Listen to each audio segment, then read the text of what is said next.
పిల్లలు కావాలనే మీ కలను నెరవేర్చుకోండి. మొదటి కన్సల్టేషన్, మొదటి స్కానింగ్ ఉచితం. వివరాల కొరకు హెగ్డే ఫెర్టిలిటీని సంప్రదించండి.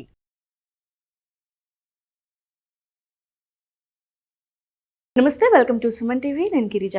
2025 ఆంగ్ల సంవత్సరంలో ద్వాదశ రాశుల వారికి ఏ విధంగా ఉండబోతోంది? అందులోనూ ఈ ఏడాదిలో 4 గ్రహాల మార్పు అయితే జరుగుతుంది అని అంటున్నారు.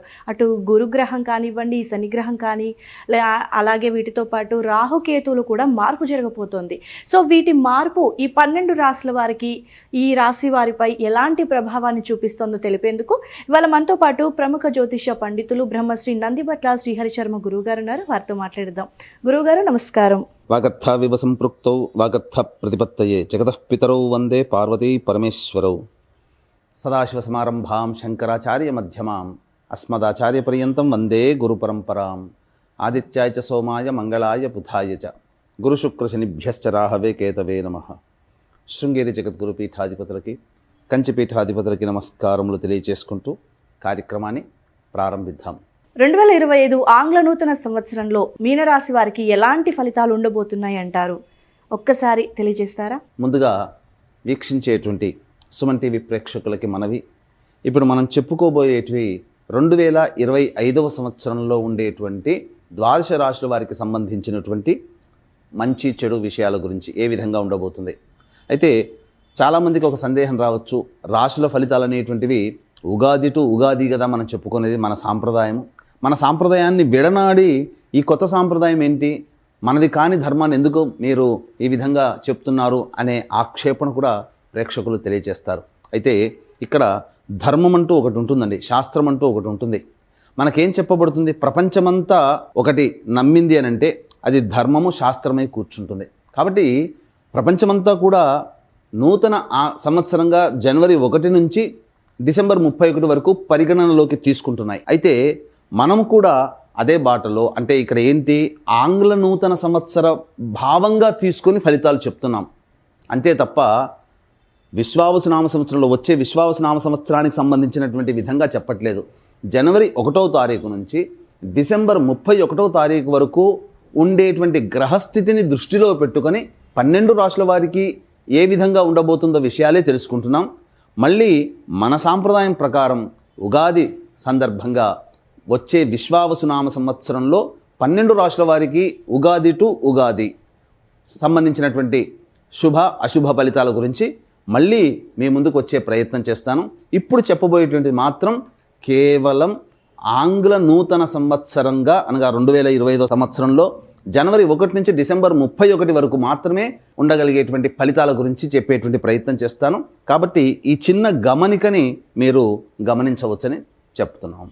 జనవరి 1వ తారీఖు నుంచి డిసెంబర్ 31వ తారీఖు వరకు ద్వాదశ రాశిలో చివరిదైనటువంటి మీనరాశి వారికి ఏ విధంగా ఉండబోతుందనే విషయాన్ని క్లుప్తంగా మీకు తెలియజేయడానికి ప్రయత్నం చేస్తాను. ముఖ్యంగా గమనించుకున్నట్లయితే గ్రహ సంచారం చూసుకున్నట్లయితే మే 9 వరకు వృషభ రాశిలో సంచారం గురువు, తదనంతరం మే 9 నుంచి సెప్టెంబర్ 28 వరకు మిథున రాశిలోకి, అలాగే సెప్టెంబర్ 28 నుంచి నవంబర్ 11 వరకు కర్కాటక రాశిలో, నవంబర్ 12వ తారీఖు నుంచి డిసెంబర్ 28 వరకు కర్కాటక రాశిలోనే వక్రీకరించినటువంటి గురుగ్రహ ప్రభావం.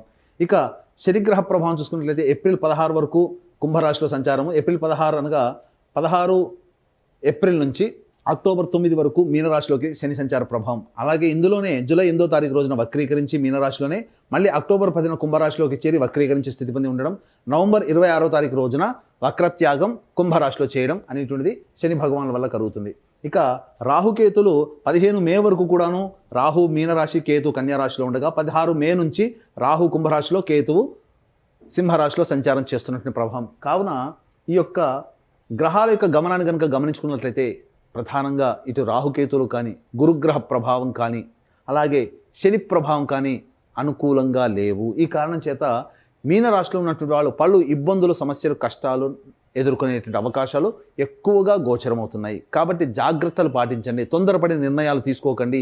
మీరు నమ్మినటువంటి వ్యక్తులే మిమ్మల్ని మోసం చేసే అవకాశాలు ఉంటాయి. అలాగే ప్రధానంగా ఈ యొక్క సంబంధించినటువంటి భార్యకి కూడా కొంత అనారోగ్య సూచనలు జరిగేటువంటి అవకాశం ఉంటుంది. పితృ వర్గీయులలో కొంత వారికి అనారోగ్యం చూసి ఇబ్బంది పడేటువంటి అవకాశాలు గోచరమవుతున్నాయి. కాబట్టి జాగ్రత్తలు పాటించండి. నమ్మిన వారి మోసపోవడం వల్ల ధనపరమైనటువంటి నష్టములు మీనరాశి వారికి 2025 సంవత్సరంలో ఉన్నాయి. కాబట్టి ధనపరమైనటువంటి నిర్ణయాలు తీసుకునేటప్పుడు, అప్పు ఇచ్చేటప్పుడైనా, అప్పు తీసుకునేటప్పుడైనా కానీ జాగ్రత్తలు పాటించండి. ఎందుకనంటే అన్ని విధాలుగా గ్రహాలు అనుకూలంగా లేనప్పుడు మనం చేయవలసినటువంటిది ఎదురొడ్డి పోరాడడమే తప్ప మొండిగా ముందుకు సాగడం కాదు. పోరాట పటిమతో ఉంటూ లౌక్యాన్ని ప్రదర్శిస్తూ తెలివితేటలతో మన కార్యాలను చక్కబెట్టుకోవాలి తప్ప గుడ్డిగా మొండితనంగా పోకూడదు. తద్వారా ఇబ్బందులు ఎదుర్కోక తప్పదు అనే విషయాలు గమనించుకోవాలి. సంఘంలో మీ పేరు ప్రతిష్టలకు సంబంధించినటువంటి కొన్ని ఇబ్బందికర పరిస్థితులు ఎదురవుతాయి. స్త్రీపరమైనటువంటి ఇబ్బందులు ఈ యొక్క కుంభరాశి నుంచి మీనరాశిలో జన్మించినటువంటి వారు ఎదుర్కోక తప్పదు. కాబట్టి జాగ్రత్తలు పాటించండి. నూతన వ్యక్తుల యొక్క పరిచయం ఎప్పుడైతే ఉంటుందో వారి వల్ల సమస్యలు అనేటువంటివి ఈ మీనరాశి వారికి 2025 సంవత్సరంలో గోచరమవుతున్నాయి. అయితే ఏ రంగాల్లో ఉన్నటువంటి వారికి ముఖ్యంగా గమనించుకుంటే 9 మే వరకు, అనగా మార్చి వరకు కూడా గురువు వక్రీకరించే స్థితి పొంది ఉన్నటువంటి కారణం చేత జనవరి 1 నుంచి మార్చి 30వ తారీఖు వరకు అద్భుతమైనటువంటి యోగకాలం. గురువు కొంతవరకు యోగిస్తాడు, ధనపరమైనటువంటి సమస్యల్ని తీరుస్తాడు, అందులో సందేహం లేదు. మార్చి 30 నుంచి మళ్ళీ ఏప్రిల్ మే 5వ తారీఖు వరకు కూడా, మే 9వ తారీఖు వరకు కూడాను అనుకూలంగా లేదు. తద్వారా ఆ సమయంలో ఏప్రిల్ మే 9వ తారీఖు వరకు మధ్య ఉన్నటువంటి కాలంలో పరిచయం అయ్యే స్నేహాలని నమ్మకండి, వ్యక్తులని నమ్మకండి. తద్వారా కొన్ని సమస్యలు ఈ సంవత్సరం అంతంలో, అనగా 2025 సంవత్సరం అంతంలో ఈ మధ్య ఏప్రిల్ అండ్ మే 9th లోపల పరిచయమైన వాళ్ళ వల్ల వచ్చే సమస్యల్ని అప్పుడు మీరు చవి చూస్తారు. కాబట్టి జాగ్రత్తలు పాటించండి. అయితే ఎప్పుడైతే 9 మే నుంచి గురుడు 9 మే నుంచి సెప్టెంబర్ 28 వరకు మిథున రాశిలో సంచారం చేస్తుంటాడో చిన్నపాటి సమస్యలు, చిక్కులు, గృహపరమైన చిక్కులు, గృహపరమైనటువంటి సమస్యలు, గృహపరంగా ఖర్చులు పెరగడం అనేటువంటిది ఈ యొక్క మే 9 నుంచి సెప్టెంబర్ 28వ తారీఖు వరకు ఉంటుందని చెప్పవచ్చు. ఇక సెప్టెంబర్ 28వ తారీఖు నుంచి నవంబర్ 11 మధ్యకాలం ఉన్నటువంటి 45 రోజుల కాలము ఈ యొక్క సంబంధించినటువంటి మీనరాశిలో సంబంధించినటువంటి వారికి అనుకూలమైనటువంటి కాలంగా చెప్పవచ్చు. అందులో ఏమీ సందేహం లేదు, అనుకూలమైనటువంటి కాలంగా చెప్పవచ్చు. ఎందుకంటే కుంభరాశిలోకి అక్టోబర్ 10న ప్రవేశం చేసి వక్రీకరించినటువంటి శని ప్రభావము లాభరాశి ఫలితాలు అక్టోబర్ 10 నుంచి నవంబర్ 11. అంటే సింపుల్గా చెప్పాలంటే గురువు సెప్టెంబర్ 28 నుంచి నవంబర్ 11 వరకు యోగిస్తే శని భగవానుల వారు అక్టోబర్ 10 నుంచి మీకు యోగించడం అనేటువంటిది జరుగుతుంది. తద్వారా ఏమవుతుంది, గురు శనుల యొక్క ప్రభావము యోగకాలం అనేటువంటిది సెప్టెంబర్ 28వ తారీఖు నుంచి ప్రారంభమవుతుంది. సెప్టెంబర్ 28 వరకు కూడాను కొన్ని కష్టములు ఎదుర్కోక తప్పదు. అనగా సంవత్సరాంతంలో శుభ ఫలితాలు పొందుతారు. మీ వెనుక మీ మంచి ఉన్న వాళ్ళు ఎటువంటి వాళ్ళు అనేటువంటిది ఇంతకుముందే చెప్పుకున్నాం. సంవత్సరాంతంలో వాళ్ళ యొక్క ప్రభావాలు తెలుస్తాయని చెప్పి, కారణం గ్రహాలు అనుకూలిస్తున్నటువంటి కారణం చేత మీకు ఆ విధమైనటువంటి ఇబ్బందుల నుంచి మీరు బయటపడతారని చెప్పవచ్చు. ఇక ముఖ్యంగా గమనించుకున్నట్లయితే శని 16వ తారీఖు వరకు కుంభరాశిలో సంచారం చేస్తుండడం కాబట్టి ఏలినాటి శని ప్రభావం. ఇక 16 ఏప్రిల్ నుంచి శని మీనరాశిలోకి సంచారం చేస్తుండడం, 16 ఏప్రిల్ నుంచి అక్టోబర్ 9 వరకు మీనరాశిలోకి, అలాగే ఈ సంబంధించినటువంటి జూలై 8న వక్రీకరించి మళ్ళీ ఏలినాటి శని ప్రభావం, మళ్ళీ అక్టోబర్ 10న కుంభంలో వక్రీకరించి ఉండడం. ఈ కారణం చేత అక్టోబర్ 10 నుంచి ఈ యొక్క నవంబర్ 26వ తారీఖు వరకు మరియు ఆ సెప్టెంబర్ నుంచి నవంబర్ వరకు కర్కాటకంలో ఉన్నటువంటి ఫలితము, ఇవన్నీ కూడా యోగదాయకమైనటువంటి పరిస్థితులు ఉంటాయి. కాబట్టి జాతకరీత్యా ఏం చేసుకోవాలనుకున్న నవంబర్ 11వ తారీఖు లోపలనే, అక్టోబర్ 10 నుంచి నవంబర్ 11వ తారీఖు మధ్యకాలంలో అప్పటి వరకు సమస్యలు ఎదుర్కొన్నటువంటి వాళ్ళకి రిలీఫ్ అనేది ఆ మంత్లోకి దొరుకుతుంది. అన్ని సమస్యలకి పరిష్కార వేదిక ఒక్క మంత్లోనే అన్ని సమస్యలు మీరు పరిష్కరించుకోగలుగుతారు. కాబట్టి తెలివిగా ఆ ఒక్క నెల పాటు మీ యొక్క సమస్యని పరిష్కరించుకునే మార్గాన్ని వెతుక్కోండి. తప్పకుండా ఆ సమస్యలు పరిష్కారం అవుతాయి. అక్టోబర్ 10 నుంచి నవంబర్ 11, 31 రోజులు మీకు తిరుగుండదని చెప్పవచ్చు. ఇక గమనించుకున్నట్లయితే ప్రధానంగా ఈ యొక్క కుజగ్రహ ప్రభావంలో జనవరి 21 నుంచి ఏప్రిల్ 1వ తారీఖు వరకు కొంత మీకు మంచి చేరేటువంటి అవకాశం ఉంది. సోదర సోదరీమణులు, మిత్రుల సహాయ సహకారాలు జనవరి 21 నుంచి ఏప్రిల్ 1వ తారీఖు మధ్యకాలంలో ఉంటుంది. తద్వారా రాని బాకీలు వసూలవుతాయి. అన్నిటికంటే ప్రధానంగా కోర్టు సమస్యలు ఏవైతే ఉంటాయో, సివిల్ సమస్యలు కానీ, ఫ్యామిలీ సమస్యలు కానీ, అవన్నీ పరిష్కరించుకొని ఆ కోర్టు సమస్యలకు సంబంధించి విజయాన్ని పొందుతారని చెప్పవచ్చు. ఇక ఈ సంబంధించినటువంటిది చూసుకున్నట్లయితే జూలై 26 తారీఖు రోజున, అనగా జూన్ 4 నుంచి జూలై 26 మధ్యకాలంలో ఈ పోరాట పటిమ ప్రదర్శించడం ద్వారా చాలా మటుకు శత్రువులపై మీరు విజయాన్ని పొందుతారు. సమస్యలు ఉంటాయి, శత్రువులపై మీరు విజయాన్ని పొందుతున్నారు అని అంటే దాని అర్థం ఏంటి? మీరు పోరాడితేనే కదా శత్రువులపై విజయం పొందేది. పోరాడడం అంటే కష్టమే కదా. శత్రువులు అంటే మనుషులు కాదండి, మనకు వచ్చే సమస్యల నుంచి పోరాడి ఆ సమస్యల మీద విజయం పొందుతున్నామంటే ఆ పోరాటం జరుగుతుందంటే అక్కడ కష్టాలు వస్తున్నట్టు లెక్క. కాబట్టి తుదకు విజయం మీదే అవుతుంది.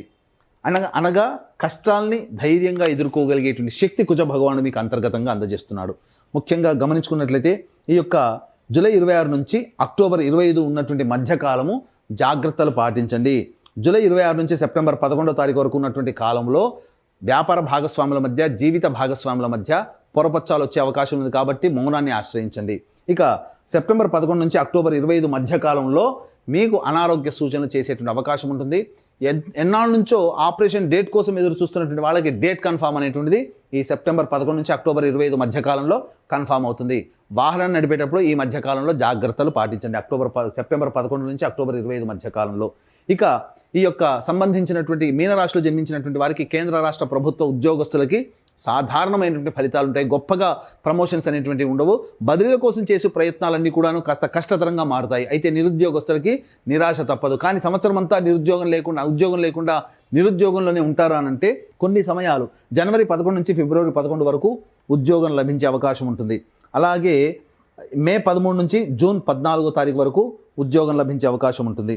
అలాగే ఆగస్టు 16 నుంచి సెప్టెంబర్ 16 మధ్యకాలంలో కూడా ఉద్యోగం లభించే అవకాశం ఉంది. కాబట్టి ఈ చెప్పినటువంటి 3 టైం పీరియడ్స్లో ఉద్యోగ మార్పులు కానీ నిరుద్యోగస్తులకి ఉద్యోగం లభించడం కానీ జరుగుతుంది. ప్రైవేట్ రంగంలో పనిచేసేటువంటి ఉద్యోగస్తులు ఎవరైతే ఉంటారో వాళ్ళకి సాధారణమైనటువంటి జీతభత్యములు పెరుగుతాయి తప్ప ఊహించినంతగా పెరగవు. అయితే ఈ యొక్క మీనరాశిలో జన్మించినటువంటి రాజకీయ నాయకులు ఎవరైతే ఉంటారో ప్రజల ఆదరణ కోసం ఎక్కువగా డబ్బులు ఖర్చు చేస్తారు. మీ పక్కన మంచిగా ఉండి మీ వెన్నంటి ఉండి ఉన్నవాళ్లే మీకు గోతులు తవ్వే అవకాశం ఉంటుంది. కాబట్టి మీ మీద చెడు ప్రచారం అనేటువంటి జరుగుతుంది. అధికారుల వల్ల, ఉన్నత స్థాయి వ్యక్తుల వల్ల కూడా మీకు ఇబ్బందులు అనేటువంటివి ఉంటాయి. అంతేకాకుండా మీరు ఏ పార్టీలో అయితే ఉంటారో ఆ పార్టీ పెద్దల యొక్క సహాయ సహకారాలు అంతగా లేకపోవడం వల్ల కష్టించి విజయాన్ని పొందే అవకాశము పోటీ చేసినప్పుడు ఉంటుంది. కాబట్టి అంత కష్టపడి డబ్బును నష్టపోయి అనేటువంటి విషయంలో జాగ్రత్తలు పాటించి నిర్ణయం తీసుకోండి. ఇక ఈ యొక్క మీనరాశిలో జన్మించినటువంటి సినీ కళారంగ ప్రముఖులు, అలాగే సినీ కళారంగంలో ఉన్నటువంటి వారు, 24 ఫ్రేమ్స్లో పనిచేసేటువంటి వాళ్ళు, నాటక రంగంలో ఉన్నటువంటి వాళ్ళు, అలాగే electronic and printing media, social media రంగంలో ఉన్నటువంటి వాళ్ళు, టీవీ సీరియల్స్లో పనిచేసేటువంటి వాళ్ళకి ఆశించిన మేర శుభ ఫలితాలు లభించవు. కాబట్టి కొత్త ప్రకటనలు, కొత్త వ్యాపారాలు అనేటువంటివి, అనగా కొత్త ప్రాజెక్టులు సైన్ చేసేటప్పుడు ఈ యొక్క కళారంగంలో ఉన్నటువంటి వారు ఆచితూచి స్పందించండి. ఈరోజు కాకపోతే భవిష్యత్తులో ఇంకో రోజు ఉంటుంది. కానీ నిరర్ధకమైనటువంటి, ప్రజాదరణ లేనటువంటి ప్రాజెక్టులో సైన్ చేయడం ద్వారా తద్వారా మీకే భవిష్యత్తు అగమ్య గోచరంగా మారుతుంది. కాబట్టి సైన్ చేసేటప్పుడు జాగ్రత్తలు పాటించండి. ఇక ఈ సంబంధించినటువంటి ఈ యొక్క మీనరాశిలో జన్మించినటువంటి విద్యార్థులు రాహు, శని, కేతుల యొక్క ప్రభావం, గురు ప్రభావం కూడా అంతగా లేని కారణం చేత జ్ఞాపక శక్తి కోల్పోవడం, తద్వారా చేస్తున్నటువంటి ఈ యొక్క రాస్తున్నటువంటి పరీక్షలలో కష్టే ఫలినట్టుగా పోటీతత్వాన్ని ముందు పెట్టుకొని మీరు ప్రయత్నం చేయాలి. సాధారణంగా మీకు ఉత్తీర్ణత శాతం కలుగుతుంది. అయితే కోరుకున్నటువంటి విద్యాలయాల్లో ప్రవేశం కోసం ప్రయత్నం చేసేటప్పుడు జాగ్రత్తలు పాటించండి. నిరాశ మిగలకుండా మీరు పోరాట పటిమతో మీరు ముందుకు వెళ్ళే ప్రయత్నం చేయండి. ఇక గమనించుకున్నట్లయితే ఈ యొక్క మీనరాశిలో జన్మించినటువంటి రైతులు ఎవరైతే ఉన్నారో వాళ్ళకి సాధారణమైనటువంటి దిగుబడి ఉంటుంది తప్ప గొప్పగా దిగుబడి ఉండదు. కొత్త పంటలకి ప్రయత్నం చేయకండి. ఈ మీనరాశిలో జన్మించినటువంటి లాయర్లు కానీ, అలాగే రియల్ ఎస్టేట్ రంగంలో ఉన్నటువంటి వాళ్ళు కానీ, మైనింగ్ రంగంలో ఉన్నటువంటి వాళ్ళు కూడా ఎక్కువగా నూతన ప్రాజెక్టులు అనేటువంటివి చేపట్టకండి. మీరు చేపట్టేటువంటి పనులు ఇంతకుముందు ఉన్నవే కొనసాగించుకునే ప్రయత్నం చేయండి తప్ప మీరు కొత్తవి చేపట్టుకోగానే ప్రయత్నం చేయకండి. అయితే ఈ యొక్క మీనరాశిలో జన్మించినటువంటి వారికి గురుబలం, శనిబలం అంతగా లేని కారణం చేత ఈ సంబంధించినటువంటి ఎడ్యుకేషన్ ఇన్స్టిట్యూషన్స్, జ్యువెలరీ రంగంలో ఉన్నటువంటి వాళ్ళు, ఫుడ్కి సంబంధించినటువంటి వాళ్ళు, ఎఫ్ఎంసీజీ రంగంలో ఉన్నటువంటి వాళ్ళు, సూపర్ మార్కెట్లు, జనరల్ స్టోర్లు నడిపేటువంటి వాళ్ళు, తీర్థయాత్రలు, పూజా స్టోర్లు నడిపేటువంటి వారు, రోడ్ సైడ్ పళ్ళు వ్యాపారస్తులు, అలాగే రోడ్ సైడ్ కుకింగ్ వెండర్స్, అనగా పికిల్స్, కూరగాయలు అమ్మేటువంటి వాళ్ళు, వీళ్ళకందరికీ కూడాను సాధారణమైనటువంటి వ్యాపార ఆదాయం మాత్రమే ఉంటుంది తప్ప గొప్పగా ఉండదు. కాబట్టి నూతనంగా వ్యాపార విస్తరణకి అప్పు తెచ్చి చేసుకోవడం అనేటువంటి బుద్ధి తక్కువ పని ఇంకోటి లేదనేటువంటి విషయాన్ని గమనించుకొని ఉన్న వ్యాపారాన్ని నడుపుకోవడమే చాలా మేలనేటువంటి విషయాన్ని గమనించుకోవాలి. ఎందుకంటే గ్రహాలు అనుకూలంగా లేనప్పుడు మనం ఏం చేసినా మనకు అనుకూలంగా ఉండవు. కాబట్టి జాగ్రత్తలు పాటించండి. ఇక్కడ వడ్డించేవాడు మనవాడైతే ఎక్కడ కూర్చున్నా ఒకటే అన్నట్టు, మనం మనకు గ్రహాలు యోగించినప్పుడు మనం ముందు కూర్చున్నా వెనక ఉన్నా ఎన్ని ప్రయత్నాలు చేసినా మనకు తుదకు ఫలితం లభించదనే విషయాన్ని మీనరాశిలో జన్మించినటువంటి వాళ్ళు గమనించుకోవాలి. ఇక మీనరాశిలో జన్మించినటువంటి ఎడిబుల్ ఆయిల్స్, అలాగే వ్యాపారము, ఆయిల్ వ్యాపారంలో ఉన్నటువంటి వాళ్ళు, మిల్లులు వ్యాపారం నడిపేటువంటి వాళ్ళు, అలాగే ఈ సంబంధించినటువంటి స్టీల్ వ్యాపారం, ఐరన్ సంబంధించినటువంటి వ్యాపారంలో ఉన్నటువంటి వాళ్ళు, ఈ యొక్క పెట్రోల్ బంకులో ఆటో ఆయిల్స్ నడిపేటువంటి వాళ్ళు, వీళ్ళకందరికీ కూడా చర్మముతో సంబంధమైనటువంటి వ్యాపారస్తులు, వీళ్ళకందరికీ కూడాను సాధారణమైనటువంటి ఫలితాలు ఉంటాయి. గొప్పగా చెప్పుకోదగినటువంటి ఫలితాలు అనేటువంటివి ఉండవు. ఈ యొక్క మీనరాశిలో జన్మించినటువంటి స్త్రీలకి పేరుకు తగినటువంటి ప్రతిఫలము లభించకపోవడం వల్ల ఇబ్బందికర పరిస్థితులు అనేటువంటివి ఎదురవుతాయి. అంతేకాకుండా శ్రమ ఎక్కువగా ఉండడం, ఒత్తిడి ఎక్కువగా ఉండడం, చేసేటువంటి పనుల ఫలితం కూడా తక్కువగా ఉండడం, ఈ కారణం చేత అనవసరమైనటువంటి బాధ్యతలను నెత్తిన వేసుకోవడం అనేటువంటిది మీకు జరుగుతుంది. అంతేకాకుండా ఆరోగ్య సమస్యలు అనేటువంటివి తలెత్తేటువంటి అవకాశాలు ఉంటాయి. ముఖ్యంగా ఈ మీనరాశిలో జన్మించినటువంటి స్త్రీ పురుషులకి ఈ యొక్క సంబంధించినటువంటి ఎసిడిటీ ప్రాబ్లమ్స్, ఇండైజెషన్ ప్రాబ్లమ్స్ ఎక్కువగా గోచరమవుతాయి. వారసత్వంగా ఏవైనా బీపీ, షుగర్ లాంటివి ఎవరైనా కానీ ఉన్నట్లయితే ఇవి బయలుపడేటువంటి అవకాశాలు గోచరమవుతున్నాయి. కాబట్టి జాగ్రత్తలు పాటించండి. ఫుడ్ డైట్ కంట్రోల్లో పెట్టుకొని ప్రయత్నం చేయండి. తర్వాత చెప్పుకొచ్చేది ఏమిటంటే, కాలం కలిసి రానటువంటి సమయం ఈ మీనరాశి వారికి ఉన్నటువంటి కారణం చేత దైవానుగ్రహాన్ని పొందే ప్రయత్నం చేయండి. ఈ యొక్క మీనరాశి వారికి ఈ చెప్పినటువంటి ఫలితాలన్నీ కూడాను మీకు సంబంధించినవి కాకుండా, పెళ్ళైతే కనుక మీ భార్య లేదా భర్త మరియు సంతానం యొక్క జాతకం కూడా మీ మీద డిపెండ్ అయి ఉంటుంది, మీ మీద ప్రభావం చూపుతుంది. అలాగే పెళ్లి కాకపోతే తల్లిదండ్రులు, తోడబుట్టిన వాళ్ళ యొక్క జాతకం కూడా మీ మీద ప్రభావం చూపుతుంది. కాబట్టి ఈ యొక్క కుటుంబ సభ్యుల అందరికీ కూడాను ఈ మీనరాశిలో జన్మించినటువంటి వారికి జాతకరీత్యా అన్ని రకాలుగా 2025 సంవత్సరంలో ఏవైతే అనుకుంటారో అవన్నీ కూడాను, ఆ రెజల్యూషన్స్ అన్నీ కూడాను నెరవేర్చుకునే విధంగా మీకు కొన్ని గొప్ప యోగాలు అనేటువంటివి చేయాలనే సంకల్పంలో ఉన్నాము. అనగా ఏంటి? జాతకరీత్యా కలుగు విద్య, వివాహ, ఉద్యోగ, దాంపత్య, సంతాన, అనారోగ్య సమస్యల నివారణకి మరియు ఈ సంవత్సరం అంతా కూడా అన్ని రాశుల వారికి శని ప్రభావం పూర్తిగా ఉంటుంది. కావున కర్మదోషం, గత జన్మ కర్మదోషం తొలగిపోవాలి. కావున గత జన్మ కర్మదోష పరిహారార్థమై సర్వదోష నివారణ పూజలు, హోమాలు అనేటువంటివి ప్రతి నెల ఒక్కొక్క పుణ్యక్షేత్రంలో చేయాలని శ్రీకారం చుట్టాము. జనవరి 13వ తారీఖు రోజున శ్రీకాళహస్తిలో కానీ, శ్రీశైల క్షేత్రంలో కానీ ఈ కార్యక్రమం మొదలవుతుంది. ప్రతి నెల ఒక్కొక్క పుణ్యతిథి రోజున మీ కుటుంబ సభ్యుల అందరి గోత్రనామాలతో ఈ కార్యక్రమం చేయించడం జరుగుతుంది. సామాన్య మానవుడు కూడా పాల్గొనే విధంగా ఈ కార్యక్రమం రూపకల్పన చేయడం జరిగింది. కాబట్టి దీని రిజిస్ట్రేషన్ వివరాలు కార్యక్రమ తదనంతరం కాంటాక్ట్ చేసి పూర్తి వివరాలు తెలుసుకోవచ్చు. అలాగే తండ్రి వైపు 6 తరాలు, భర్త వైపు 6 తరాలు, తల్లి వైపు 3 తరాలు, భార్య వైపు 3 తరాల్లో కుటుంబంలో ఏవైనా దుర్మరణాలున్నా, అలాగే కుటుంబంలోని వ్యక్తులు 60 సంవత్సరాల లోపల ఏ విధంగానైనా చనిపోయినా, లివర్ ప్రాబ్లం, కిడ్నీ ప్రాబ్లం, క్యాన్సర్తో ఎవరైనా చనిపోయినా వాటిని పితృదోషం లేదా పితృశాపం అని అంటారు. ఇట్టి పితృదోష పరిహారార్థమే ప్రతి నెల ఒక తిథి రోజున ఈ యొక్క పితృదోష నివారణ కార్యక్రమాలు కూడా చేయించడం జరుగుతుంది. అవకాశం ఉన్న వాళ్ళు కార్యక్రమ తదనంతరం కాంటాక్ట్ చేసి పూర్తి వివరాలు తెలుసుకోవచ్చు. గురుగారు, ఈ మీనరాశి వారికి అంటే ఎలాంటి పరిహారం చేసుకుంటే బెటర్ అంటారు? అంటే ఈసారి మీనరాశి వారికి అంటే శని ప్రభావం ఉంటుంది, గురువు బలం కూడా లేదు అనేది జాతక పరంగా తెలుస్తుంది, సో రాశి పరంగా కాబట్టి, సో ఎలాంటి పరిహారాన్ని ఈ మీనరాశి వారికి మీరు సూచిస్తారు గురువుగారు, తెలియజేస్తారా? మీనరాశిలో జన్మించినటువంటి వారికి ఈ సంవత్సరం అంతా కూడాను ఆనందంగా ఉండాలనేటువంటి సదుద్దేశంతో చేసుకోదగినటువంటి సామాన్యమైనటువంటి పరిహారం, ప్రతిరోజు దత్తాష్టకం, కాలభైరవాష్టకం, రుద్ర కవచం రోజుకి 3 సార్లు పఠించండి. వీలు కుదిరినప్పుడల్లా ఈశ్వర ఆలయాన్ని సందర్శించుకునే ప్రయత్నం చేయండి. అర్చనాభిషేకాదులు జరిపించుకోండి.